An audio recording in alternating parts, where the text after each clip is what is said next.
Hello students, welcome to Modern Group of Education Kolkata. So today we are starting electrostatics 01, which is electric charges and fields in your syllabus. So this chapter is all about the charges. You will know everything about the charge. But before starting, you have to know the syllabus of electricity and magnetism of class 12. This syllabus is distributed well in this manner that ES01, that means electrostatics 01 and 02. These two chapters, this chapter is known as electric charges and fields, and this chapter is known as electric potential and capacitance. Both the chapters represents charge is at rest. Charge is at rest. Static means rest. Okay. Current electricity. Next chapter is current electricity. Current represents the charge is in motion, because if the charge do not move, then no current will flow on the wire. Okay. So current represents the charge is in motion with uniform velocity. With uniform velocity. Uniform velocity. Okay, you know that there is two method of movement. One is uniform velocity with uniform velocity, and another is with acceleration. Okay, so in current electricity, the charge is moving with uniform velocity. Third chapter, which is magnetism 01 and 02. Magnetism 01 is known as magnetic effect of electric current, and magnetism 02 is known as magnetism and matter. Both this chapter represents charge is moving with acceleration. Okay, this acceleration is uniform in nature. That means that this acceleration is not changing with time, but it is uniform acceleration. The charge is moving with uniform acceleration. So the total class 12 chapters of electricity and magnetism is divided in this manner. Now coming to the topic of electrostatics 01. Electrostatics means charge is at rest. So you have to know the basic things before starting the chapter, the main chapter. Okay, basic things are, you have to know about the charges. What is charge? Many people says many things about the charge, but actually the charge has no definition. Charge is the property, actually the property of a body. It is the internal property of a body. It is the internal property of a body. Internal property of a body. Okay, so that means you cannot alter the property. You cannot change the, you cannot add, you cannot change the value of electron, the charge of electron. Okay, you know the charge of electron is 1.6 10 to the power minus 19 coulomb. So you cannot change the value of electron. So it is the internal property of a body. Okay, it is predetermined that a body, how many charge will take a body. Okay, so it is the internal property of a body.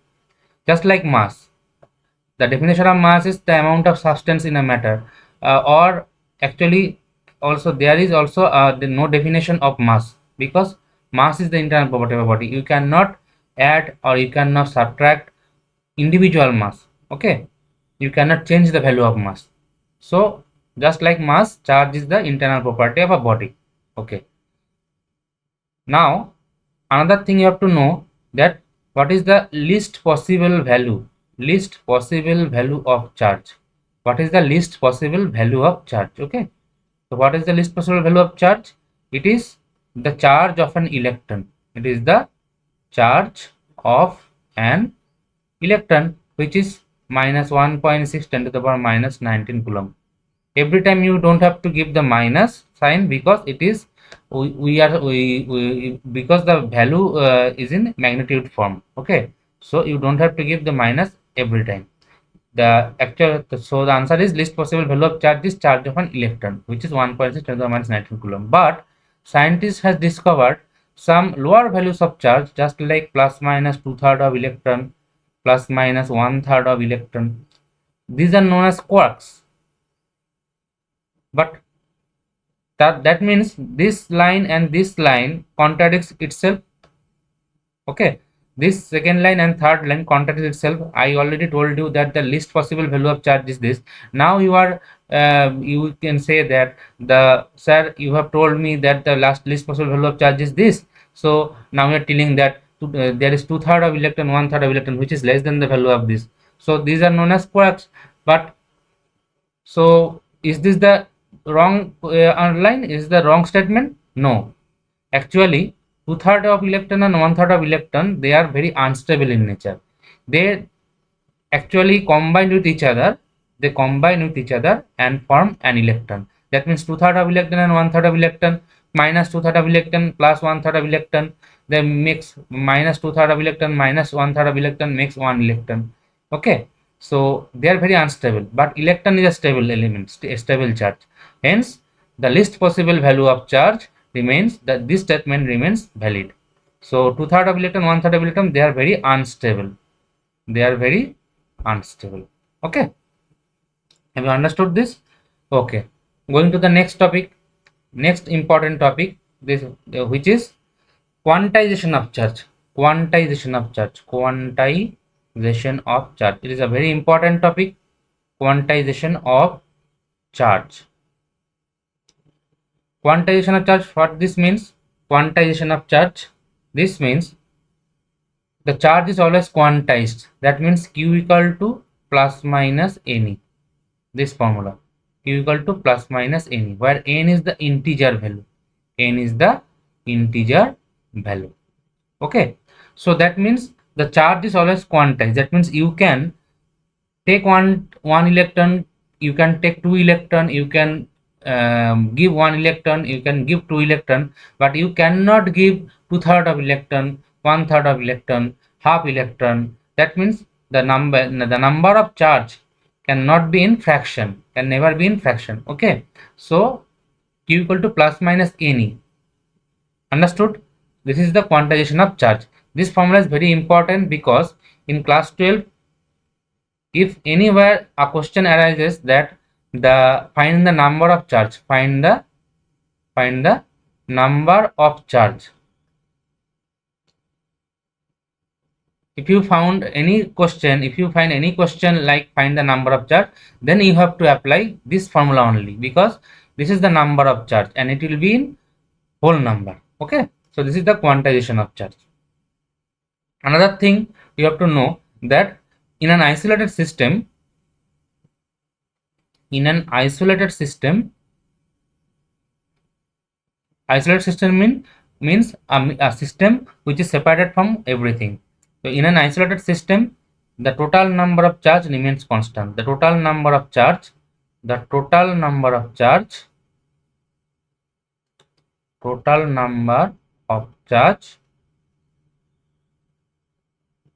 remains constant.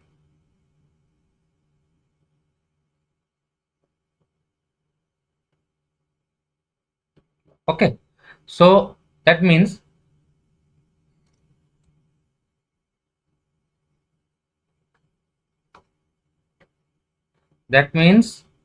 if this is a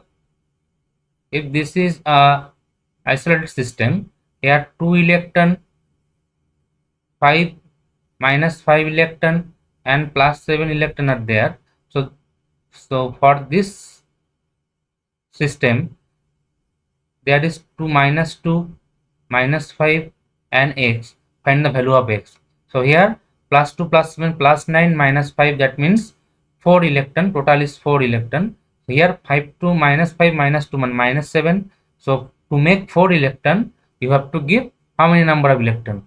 To make 4 electron, you have to give, here is 7 minus 7. So to make 4 electron, you have to give plus 11 electron. 11 minus 7, that is 4. So x, value of x is equal to 11 electron. Okay. Understood? Okay. So going to the next topic, Coulomb's law. This is the actual beginning of electrostatics 01, Coulomb's law. In class 11, we already know that there is a law that this is called gravitational law, which is F is proportional to G1 M2 by R square. There is two masses, mass body. There is two mass body, okay, of masses M1 and M2, and separated by distance R. So force is equal to G M1 M2 by R square. Okay. So from class 11, this is the gravitational law. Coulomb's law is just like gravitational law. Coulomb states that there are two charges. Okay, there are two charges. One is plus q and another is minus q. Say it is q1 and q2. Okay, so and the distance between them distance between the center of mass is r. Then the force is proportional to product of their charges. Here the force is proportional to product of their masses. Okay, so here the product of the force is equal to force is proportional to product of their charges, and force is inversely proportional to square of the distance between them. This law is known as inverse square law. Okay, this law is known as inverse square law. Clear? Inverse square law. Clear? So there was a question, I think, in NEET. Okay, that the which law obeys inverse square law? Option 1 Coulomb's law, option 2 Ampere-Circuital law, option 3 Gauss law, etc., etc. So actual answer is inverse square law obeys Coulomb's law. Coulomb's law obeys inverse square law. Okay, so this is the Coulomb's law. If we merge these equations, then we will get, if we merge this equation, then we will get F is proportional to Q1 Q2 by R square, and after omitting the proportionality sign, we will get K Q1 Q2 by R square. So this is the scalar form of Coulomb's law. This is not the actual vector form, because this is actually wrong form, because scalar form, force is a scalar, force is a vector quantity. So scalar form gives only the value, but the direction gives the vector quantity. Okay, but the direction will we will get the direction from the vector representation. So you have to know the vector representation. By the way, K is known as Coulomb's constant. K is known as Coulomb's constant, and it is the value of this is formula of this is 1 by 4 pi epsilon naught. We will talk later. We will talk about epsilon naught later, but now we have to know the vector form of Ohm's law. Vector form of Ohm's law. All the vector form are important, very important. Vector form of Ohm's law, because in NEET, in JEE Main, directly vector formula comes. Okay, so vector form of Ohm's law, that is F is equal to K Q1 Q2 by mod R cube into R vector. This is the vector formula of Coulomb's law. In equal, both the side of equal, in equal sign, the force has there is two vector quantities. Okay, so F is equal to K Q1 Q2 by R square. How this come from this equation, that we have to know this. You already learned, you already know that in class 11, that a vector, the function of vector. Okay, there is a vector known as unit vector. Okay, but what is the function of unit vector? Tell me, what is the function of unit vector? Many people don't know this. What is the function of unit vector? Actually, unit vector converts a scalar to a vector, converts a scalar quantity to a vector quantity. It gives the direction, just like the teachers gives you the direction of your life. It gives they will tell you the path about your life. They will tell you the future path about your life, that you are good about in this manner, you are good in this subject, so you have to take this subject for your future reference. Okay, just like teacher, unit vectors also gives the direction to a scalar quantity and makes a vector quantity. Okay, so we know that a unit vector is equal to a vector divided by the magnitude of that vector. Okay, a unit vector is represented as a vector divided by the magnitude of vector. This formula comes from only the concept of vector, that a vector is equal to, a vector has two things, one is magnitude, one is direction. So this is the magnitude and this is the direction, which is given by the unit vector. From this we get this formula. Okay, now so F is equal to kq1 q2 by r square. First of all, write the scalar form. This gives this has the k has something value, q1 q2 has values, r1 r has values. So this will give a value, only value. So to make a vector quantity, you have to multiply this with a unit vector, which is known as r cap. Okay, so now kq1 q2 by r square, and this thing unit vector means r vector by mod r. That means the formula came here. The formula comes kq1 q2 by mod r cube into r vector. This is the full representation of vector, and you have to remember this thing for NEET JEE main purpose. Okay, understood? Now coming to the epsilon naught part. What is epsilon naught?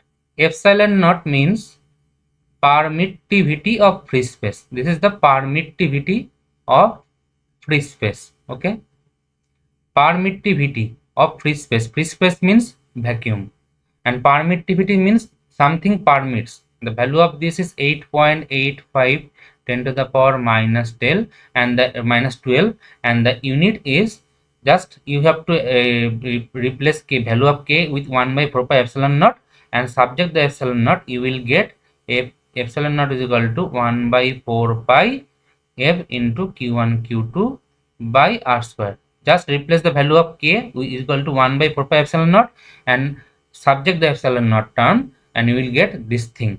So the unit of epsilon naught is, unit of epsilon is coulomb square by Newton meter square. So coulomb square by Newton meter square. Okay, q1 q2 has coulomb unit, coulomb into coulomb, coulomb square, by force has Newton, and r has meter square, and 4 pi does not have any unit because 4 pi is a constant. So the unit is coulomb square plus divided by Newton meter square. You don't have to remember the unit, but you have to remember the value of epsilon naught. Okay, 8.85 10 to the minus 12, because this thing will not given in your question. But what is the feeling of permittivity? You know the value of permittivity, but what is the feeling of permittivity? Permittivity, that means something permits. No, it actually means it does not permit. It's not allowing anything. The medium is not allowing anything. That is called permittivity of free space. Why? Listen, it is the property of a medium to not allow or to not permit any other thing through this medium. Okay, suppose you are a person and you are made up of your muscles and tissues, etc., bloods, etc. Okay, so you will not allow a force which is passing through your body. Okay, you will not love that. Okay, love this. So any medium has a property to disallow a force or something else. So it is the disallowance of the permittivity, means the disallowance of any medium. Okay, so now a question here comes that is this the least value or the maximum value? The question is, there is 8.85 10 to the minus 12, which is the value of permittivity of free space. Is this the least value or the maximum value? Tell me. Think of it, just think of it. Is this the least value or the maximum value? It is the least value. It is the least value. Why?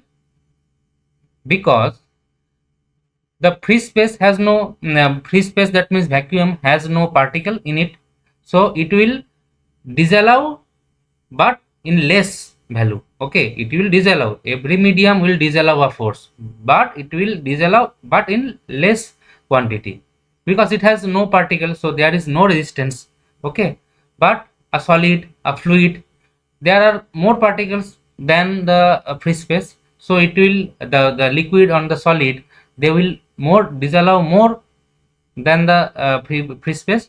So this is the least value of permittivity, and other medium has the permittivity which is greater than this. Okay, so this is the least value. You have to important this thing. This is the least value. Clear? Clear all thing? Okay. Now one thing, that say epsilon of a solid which is known as copper, that is the value of say it is 9.53 10 to the power minus 12. Okay, this is not the actual value, this is the just an example. Epsilon of steel. Okay, epsilon of steel, say it is 12.95 10 to the power minus 16. How you will remember all these values? Say another steel, epsilon of nichrome, that is 19.95 10 to the minus 13. Can you remember these values? Is it possible to remember these values? No. So how we can remember these values? There is a technique to remember this value, that if you know this value is 1.2 times greater than 1.2 times greater than the value of permittivity of free space, which you already know, that 8.8 to the minus 12. If we know the value is 1 point, it's 2.5 times. If we know the value is 3.5 times, so you can remember this 1.2, 2.5, 3.5, these things. Is it okay? Which one is easier, this one or this one? Obviously this one is easier to remember. So there is a technique, there is a term comes here, which is known as relative permittivity. Relative permittivity. Relative permittivity. It is represented as epsilon r. Okay.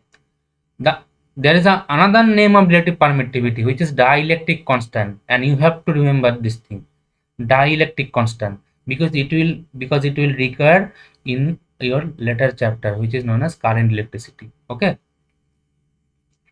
relative permittivity, and also in electrostatics 2 in capacitor. So relative permittivity also named as dielectric constant. Dielectric constant. So what is relative permittivity? The formula of relative permittivity is epsilon of any medium by epsilon naught. This epsilon means epsilon of any medium by epsilon naught. That means a medium, the permittivity of any medium is how many times greater than the permittivity of free space. Clear? So this is the permittivity of relative permittivity. But you have to remember two values of relative permittivity, the of dielectric constant. One is epsilon r for metal, and epsilon r, that means dielectric constant, for air. It will recur in your second chapter, that is current, electrostatic, electric potential and capacitance. In capacitance part, this will recur. So epsilon r for metal is infinity, epsilon r for air is 1. How this come? Epsilon r for air, air means vacuum. We are assuming that air means vacuum, but there is actually some difference between vacuum and air. Vacuum has no particle, air has particles, but there is some negligible changes in your permittivity values, so we neglect all this, and we assume that the free space is also equal to air. So epsilon r for air will be epsilon by epsilon naught, that means 1. Easy to remember. Okay, these things will require in your second chapter. Now coming back to the mainstream, that is we already know that things, we learn about that things. Is there any problem? If you find any problem, or if you don't understand this, then please comment below, and you can join our institute, okay, or call our number. Okay, now the thing is, we have completed the Coulomb's law. Now next topic is superposition principle. Okay, superposition principle. What is superposition principle? Say there is a charge body, and many type of forces are acting on this body. Many type of forces acting on this body. Okay. So what is the net effect of all these forces? Net effect called superposition. The net effect of all these forces called superposition. Say it is F1, say it is F2, say it is F3, F4, F5, F6. So what is the net effect? You have to find the net effect by adding all the forces vectorially, because force is a vector quantity. So net effect, F net, will be the summation of all the vector forces F1 plus F2 plus F3, all the forces, okay, and so on. At the magnitude, the scalar value will be the root over of square of all this. F1 square, F2 square, F3 square, okay, and so on. So the net value is this, but the actual vectorial formula, vector value is this, okay. This is the superposition principle. That means the effect, combined effect of all these forces. Clear? This is the superposition principle, and after this we will do some numerical with these concepts, okay. So this is the first lecture of electricity 01, or you can say first lesson of 01, electricity 01. If you understood, then please like and comment below, and if you don't understood the topic, then please comment below, and make a questions, make a separate copy of all this and note all this, okay. Please share the video if you like, and support me so that I can provide you free education and a good education to you, okay. Thank you.